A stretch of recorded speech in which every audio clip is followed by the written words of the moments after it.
Right. Yeah. Morning. Morning. I think we're good to go. Okay. Yeah. Amazing. Thank you very much for meeting me. We're going to talk about your life, your experiences here. We both know each other because we're on the Stratford and West Ham People Power Places, which was formerly community assemblies. And that's a place where we support community projects in the local area.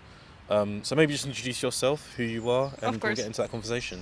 Okay, so I'm Daria. I've been living in the area for 13 years now. So I've seen how it's developed and everything. So I run a dance school in here for the past 7 years. So I'm pretty passionate about what is happening in the kids and what is happening in that realm. As well as I teach in uni, so I see how the young kids are developing. And I do believe they right now require lots of support from us, so their mental health is stable.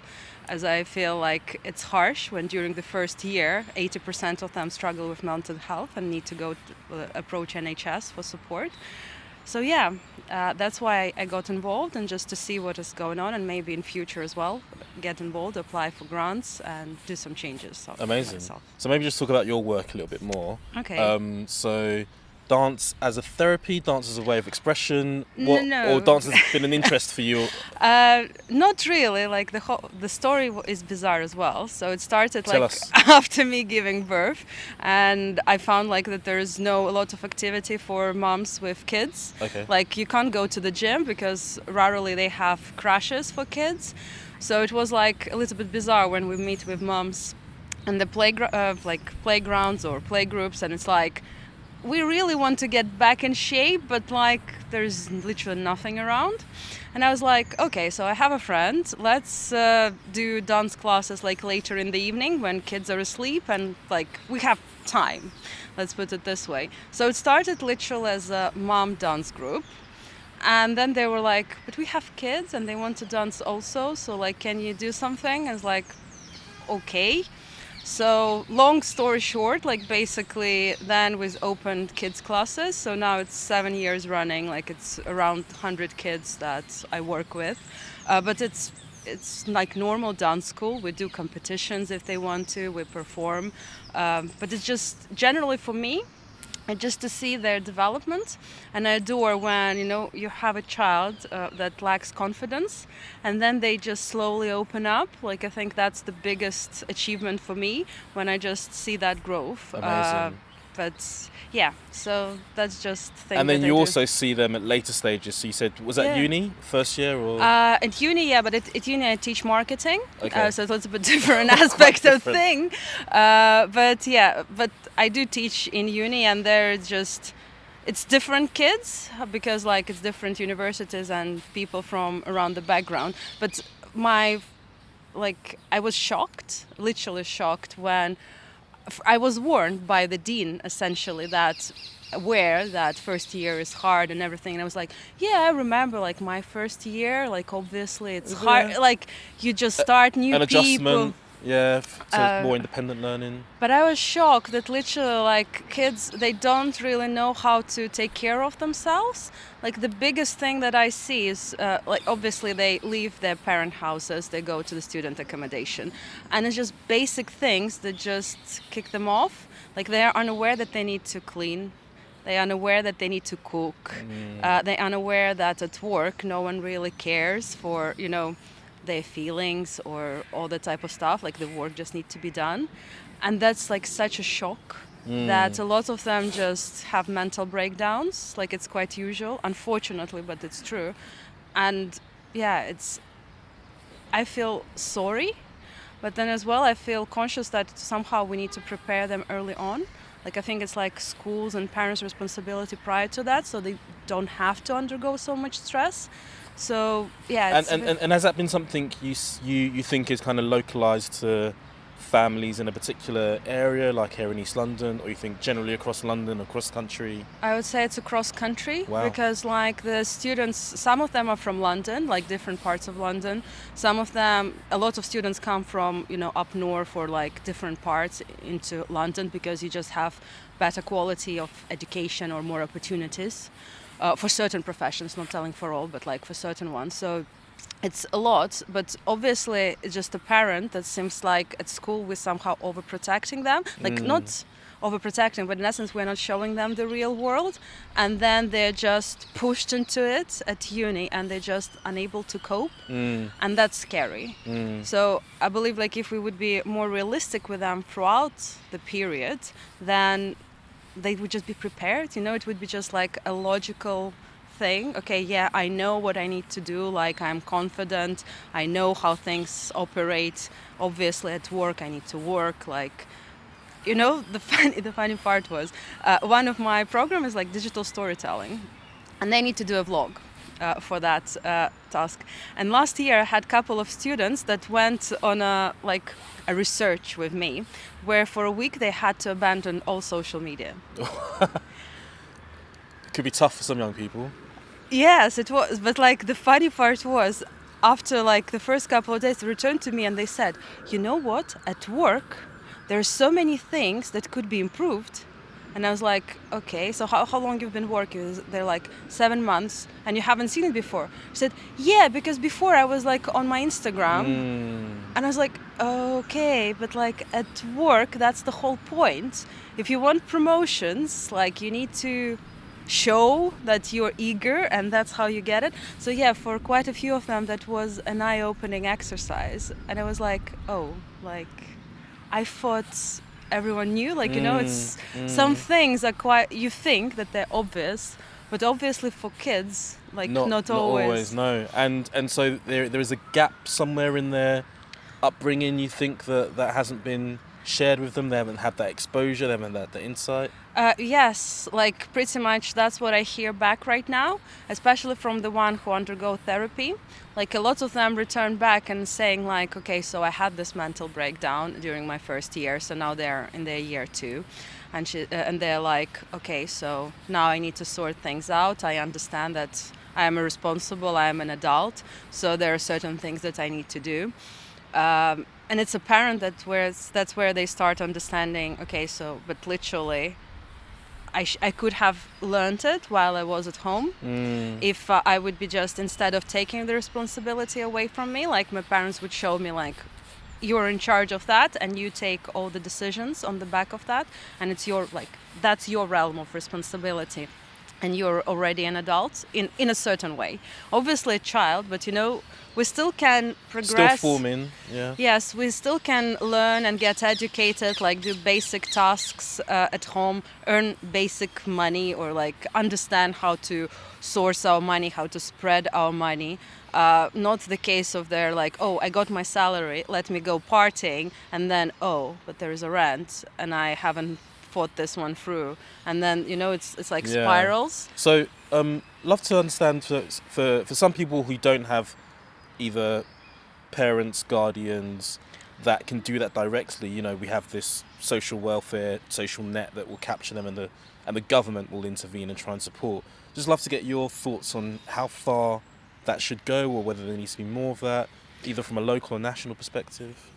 I'm not sure government is really helping out, because I feel like the system is overprotecting. Like it's not allowing children to actually experience life, because in majority of cases what I see, like it's how to say, kids can't really fully express themselves. Okay. Because they need to be a certain way to abide by the system, like especially like if the kids have like certain like educational needs or whatever. Like some kids, they struggle to come to school like for a specific time, or like they can't really be in school because like there are too much noises or something like this, but they have to. Like the provisions are, I would there are some provisions, but they're not of significant level. Like for if we're talking like about what is happening right now, like obviously if your child need a diagnosis, you need to wait something from around 8 to 3-4 years to get diagnosed and then receive any sort of support.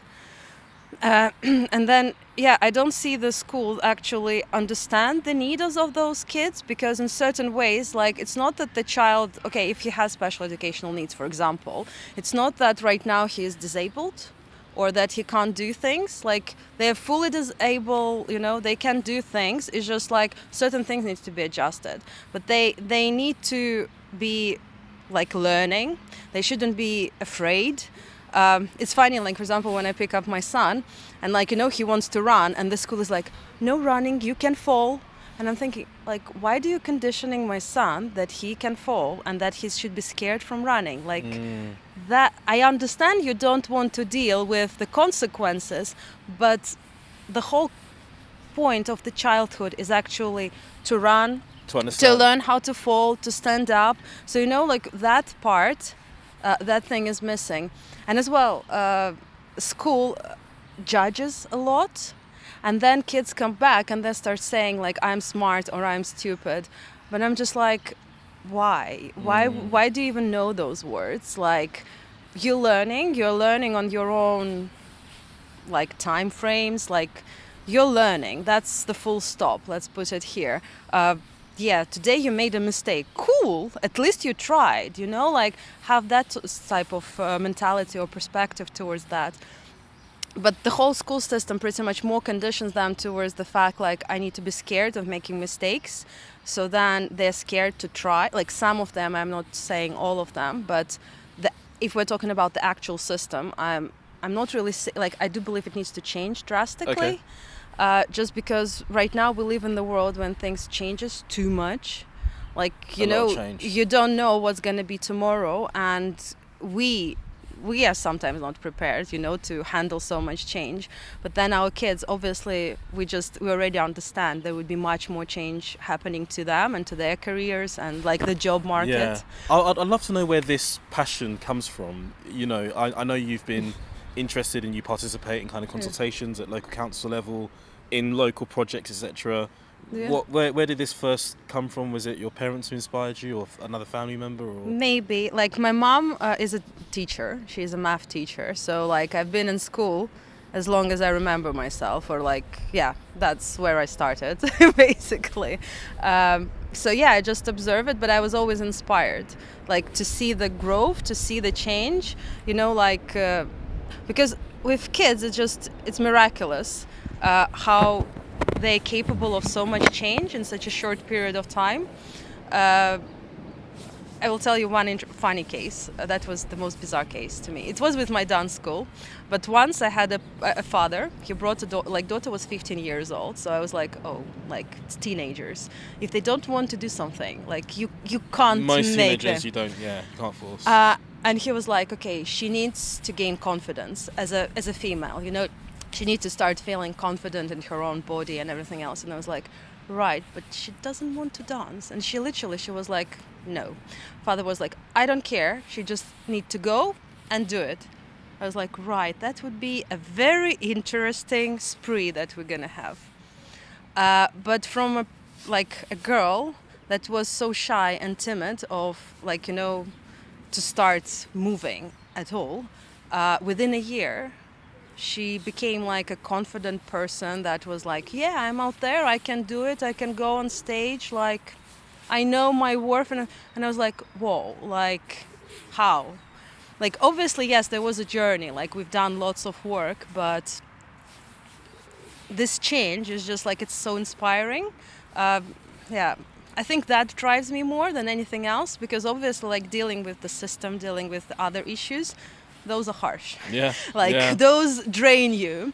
But literally, when I see just the kids, when they smile, when they run to you, like, they want to share with you some stuff, they're just like, oh, okay, like, it's all worth it. I don't mind. And it's pretty harsh, unfortunately, where we live in Newham in West Ham. But you have taken the extra step as well with the People Power Places to be involved, to support projects. Tell me a little bit about that and what you hope to do with supporting the projects that have applied. And when I in initial interviews, when they select you, I pretty much was said, like, I'm really interested, like, what there is to offer for kids, like, or for younger generation, basically, because obviously we have, like, knife crimes and all those things, but it's nice to give those kids other opportunities, like, give some clubs or something where they can, get the energy out, but then learn some useful skills and put it, like, in a more I don't know, vibrant energy or good changes that we A better require. use of their time. Yes, Yeah. because I believe like they are the one who forming our society in the future. So And investing. talking of the future, Yeah. you may know or you may not know that the way that this constituency, the way that this area is, on paper is kind of changing. So West Ham, as it exists, will become West Ham and Beckton. As this new constituency, as this new place has the formal identity, what do you think is important to consider in the future? For sure, like we need to have more community spaces, but affordable community spaces, and then provide in there activities that are of good quality. Because what I notice right now, like you have, we do have some community spaces, but often it's hard to reach those, or the stuff that they provide in there are only for a specific age group, and a lot of kids are getting missed out. And as well as the quality of delivery in majority of cases, like it's not about teaching them those skills, but more like them doing the time in there. So it's like it's not really then serving the purpose, because realistically the whole concept of the community is to provide them with skills that then they can literally apply and use. So I think like this is like the big missing gap that we need to somehow breach, and start delivering like good quality programs for kids where they would definitely be excited, and then they can go and actually start doing something, like where they would be inspired and seeing like, okay, like they're literally investing in us, so now we need to start giving something back. Because I see that like there is a potential in there, like kids are very open to that, but they need to be like shown, and they need to be as well given that feeling that I have that future, like it's not like I'm only capable of that. I think that's the worst thing that we can hear from some kids when they say like, oh, like it's not for me. Yeah, or like it's not something that our family had ever done, so that's just the level I can go for, and that's it. Like university is not for me, only the college. That's so wrong. So opening up, like broadening those opportunities. Obviously, like okay, there is a very good welfare system, but I find it bizarre, when you go in there and they start telling you, okay, so you can apply on X, Y, Z benefits and all the rest. But how about going beyond benefits? How about the case of, what? Yes, you have all of that available, obviously. Any of us do. But like, you can earn much more. You can go out there, become a totally different not totally different person, but I mean like achieve your potential. Yeah, jump higher up. Like there is no limit, essentially. Do you want like a mansion or anything else? Fine, but like those are the stepping blocks. Those are responsibilities that you need to take. Those sorts of things, like you need to be aware, like knowledge you need to gain. If you're willing, jump, like go for that. So I think that's the thing that's actually missing, because it seems like the community centers, they are bound by the fact, oh, those are like disadvantaged kids, so let's treat them like disadvantaged. Like they're kids, they can go to uni, they can do something remarkable, and they have so much time to actually accomplish that, so it's our responsibility just to give them that. Yeah. So, Daria, thank you so much for your time. I think we'll end it there. okay. I think hopefully our involvement in People Power Places, our involvement in Stratford and West Ham projects will help create those opportunities, and even we might see a project from you in the future. Hope so too. Well. So Daria, thank you so much for your time. Thank you. Have a good day.